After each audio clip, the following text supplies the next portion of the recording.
Hello, YouTube.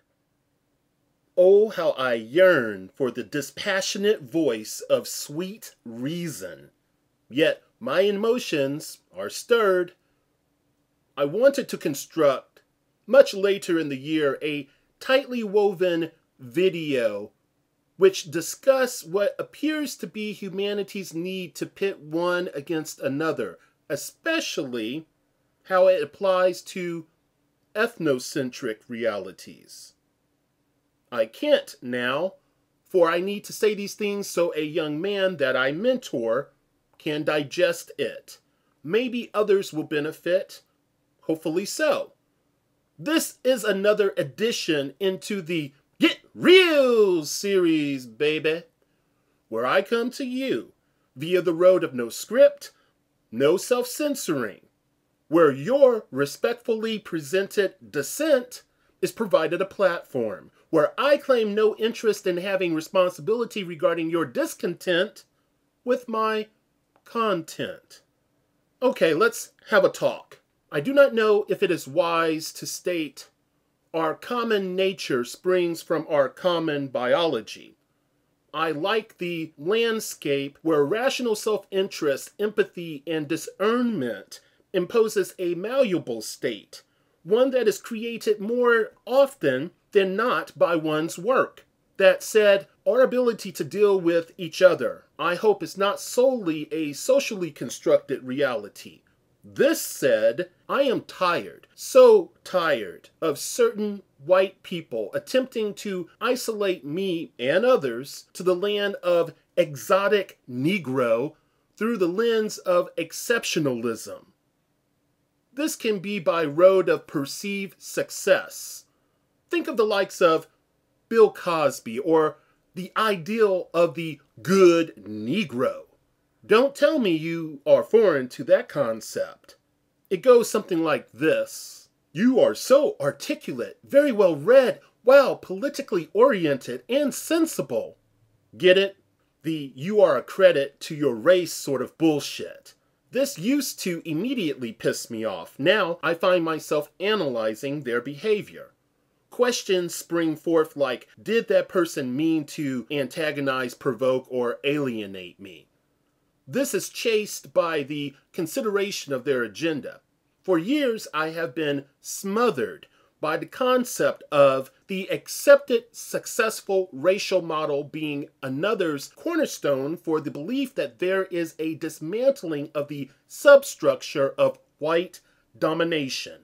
It is hilarious how individual achievement is supposed to translate into racial progress.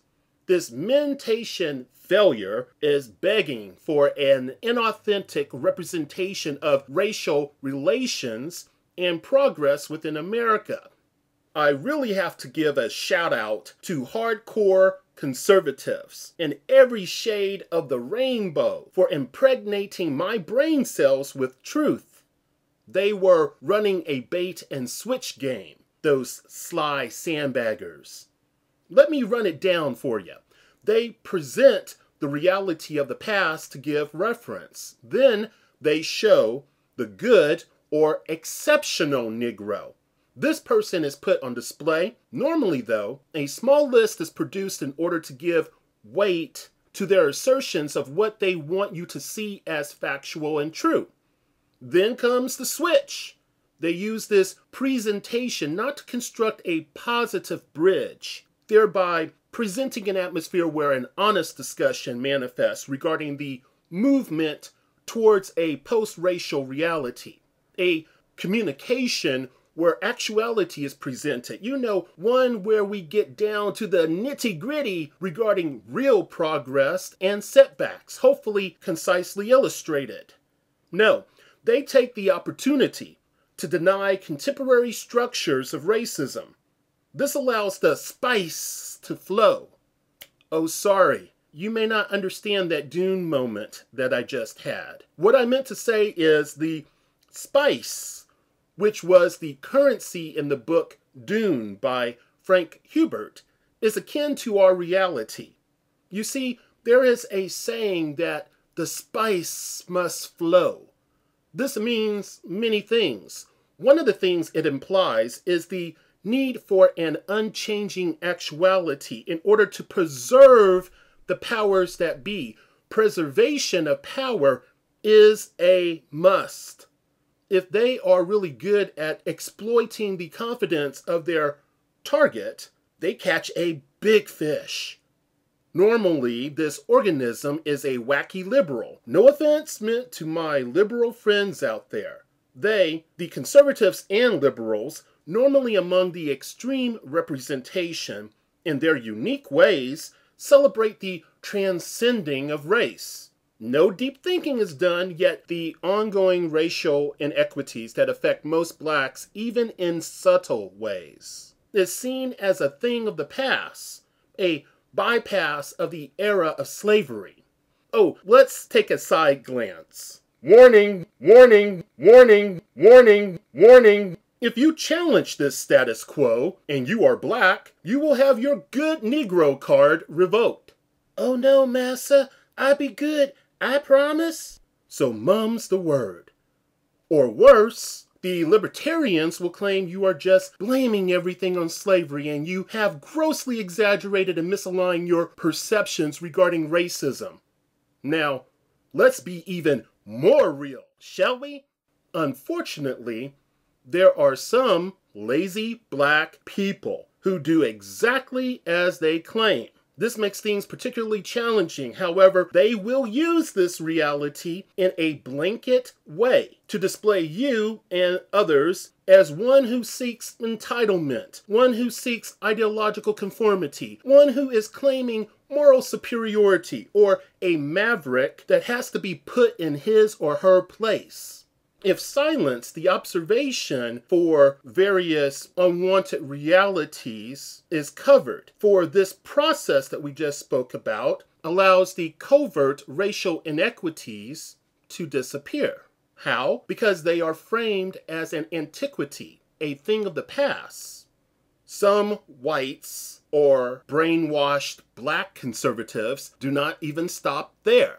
Then they reinforce the idea of the good Negro, the almighty exceptional one, for the purpose of demeaning others or giving credence to the supposed deficiency of the group. If lucky, they will produce a byproduct that causes a fissure, find cracks inserted in the structure of possible unity. Unity being substituted for a rock in this situation, since we're using the word fissure. A force that plays to the undermining in the weak-spirited of one's self-esteem, especially among those who foolishly equate their totality to their genetics or externally manufactured culture. If they are really savvy, then this goes beyond the discrimination paradigm and strengthens the concept of the American dream, which then, in turn, reinforces the racially bigoted conservative or liberal when they need ammunition, projectiles which cripples the cognition of the unsuspecting observer while experiencing overpenetration which strikes the struggling person of color. It reinforces the stereotype of laziness and supposedly demonstrates how deficient black people are. Now that you know the game, do not be disheartened. This is one of many, many games people play. Chin up. And for the rest of you, thank you for your time. And one more thing. Now, I am not interested in entertaining academic smugness in the comments section. I can hear the sound of typing now. Maybe it will read, "Isn't the Olympian Negro a remarkable development of the normative example of a one-dimensional narrative?"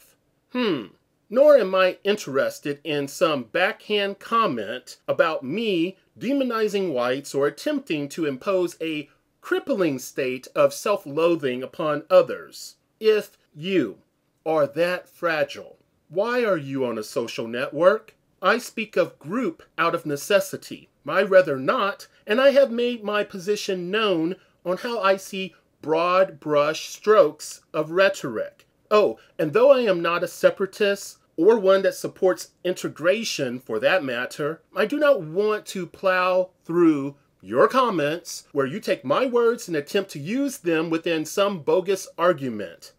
One that probably hovers over your support of racial uniformity. So keep your contemporary theories of human nature to yourself. Put away your genetic selection theory to justify why you prefer the interest and company of your ethnic kin. I am not interested.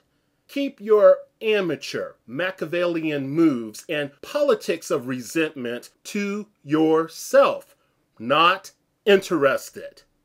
If we are going to move forward as a human family, no matter if we select to do it via diverse roads or not, we have to change for the better. We have to progress, not regress. We have to move beyond the urge of romanticizing our experience. Stop becoming spellbound by empty rhetoric or being enraptured by a good storyteller. I decided to do this video because a youth was traumatized by this concept of the good Negro. But I want him to understand that I agree with Socrates when he postulated that only the examined life was worth living. Thank you for listening.